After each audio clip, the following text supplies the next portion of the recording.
Je m'appelle Laura et je suis partie à pied de Toulouse il y a 68 jours. Je marche en direction de Varsovie en Pologne, qui est le pays de mes ancêtres. C'est une marche en hommage à tous les exilés de nos lignées et une marche pour la paix. Aujourd'hui, je me trouve en Suisse. Je suis en train d'arriver à Berne. Et c'était une journée contre toute attente alors que je suis dans une grosse ville maintenant. C'était une journée extrêmement sauvage, pleine de nature et de contemplation. Allez, je vous raconte ça. À tout de suite. Et je suis partie sans regret d'un camping où j'ai été très mal accueillie hier soir et dû faire un forcing énorme pour pouvoir poser ma tente. Et oui, c'est de plus en plus difficile d'être un vrai pèlerin, c'est-à-dire celui qui décide au jour le jour de son chemin. Heureusement, les paysages étaient superbes pour commencer la matinée avec une petite brume fumante et quelques randonneurs bien motivés. Vous entendrez la musique. Il était 7h30 du matin et ils étaient vraiment motivés. Et moi, c'est un café qui m'a permis de reprendre du poil de la bête, comme on dit, parce que j'étais fatiguée ce matin.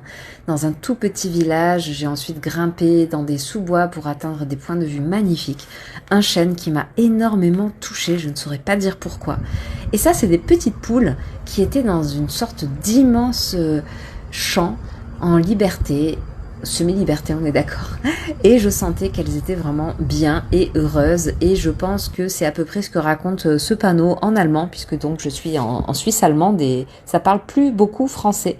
De moins en moins, en fait, en Suisse. Chaque canton a son dialecte. Donc ça, c'est un squat. Et je me suis dit, enfin, ça fait du bien.